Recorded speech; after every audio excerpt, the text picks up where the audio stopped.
नमस्कार, news state देख रहे हैं आप और मैं हूं आपके साथ प्रीता उपाध्याय। और चलिए बुलेटिन की शुरुआत करते हैं। सबसे पहले बात करेंगे निवाड़ी की, जहां सड़क पर रेंगते हुए एक युवक जन सुनवाई में पहुंचा है। तो जमीन पर अवैध कब्जे की शिकायत लेकर वो जन सुनवाई में पहुंचा और युवक ने यहां पर कलेक्टर से मदद की गुहार लगाई है। तहसीलदार से कई बार शिकायत उसने की थी, लेकिन इसके बाद भी सुनवाई नहीं हुई और फिर उसने ये रास्ता चुना। वो रेंगते हुए यहाँ पर पहुंचा, जन सुनवाई में पहुंचा और कलेक्टर से अब उसने मदद की गुहार लगाई है। तो तपती धूप में सड़क पर रेंगते हुए कलेक्टर के पास ये युवक पहुंचा है। इधर कलेक्टर लोकेश जांगड़े ने कार्रवाई का भरोसा दिया है, मदद का भरोसा दिलाया है। तो निवाड़ी जिले के ओरछा तहसील का ये मामला है, जहां पर एक युवक जन सुनवाई में इस तरीके से पहुंचा।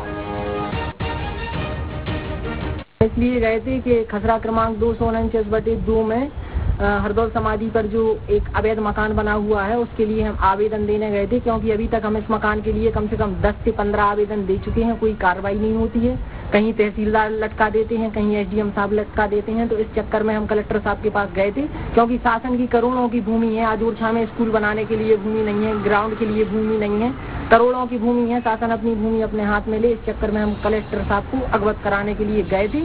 और कलेक्टर साहब ने यह आश्वासन भी दिया है कि हम जल्द से जल्द उस मकान को तोड़ देंगे, क्योंकि उसका जो ओरछा न्यायालय से स्टे है वो खुल चुका है। एक स्टे बचा है, क्योंकि दस्तावेज फर्जी है, तो वह भी खुल जाएगा।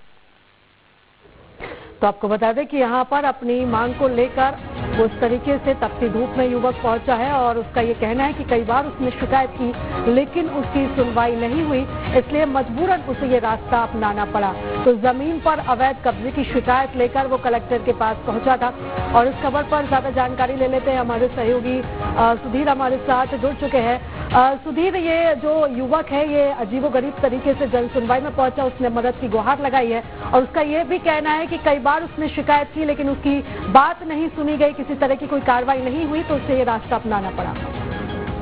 जी बिल्कुल, जो ये पूरा मामला है, ये पूरा अवैध जमीन के अतिक्रमण से लेकर है। अवैध रूप से जो अतिक्रमण जमीनों पर किए हुए, उसकी शिकायत को लेकर युवक जो है कलेक्ट्रेट कार्यालय आज जन सुनवाई में पहुंचा है। और जन सुनवाई में ऐसे अजीबोगरीब केस देखने को मिलते हैं। आज ऐसा ही देखने को मिला, जब भीषण गर्मी में रखी हुई सड़क पर युवक जितेंद्र यादव रेंगते हुए कलेक्ट्रेट कार्यालय पहुंचा, जहां उन्होंने कलेक्टर को एक आवेदन भी सौंपा है। कलेक्टर को आवेदन देते हुए जितेंद्र यादव ने मांग की है कि जो ओरछा है, धार्मिक एवं पर्यटन नगरी ओरछा है, वहां पर बेशकीमती जमीन पर अतिक्रमण है। 249/2 खसरा नंबर है, जहां पर जो मकान है वो बनाया हुआ है। और इसके लिए बाकायदा तहसीलदार जो वहाँ के हैं शोभित गुर्जर, उनको कई बार आवेदन दे चुका है, लेकिन उनकी कोई सुनवाई नहीं हुई।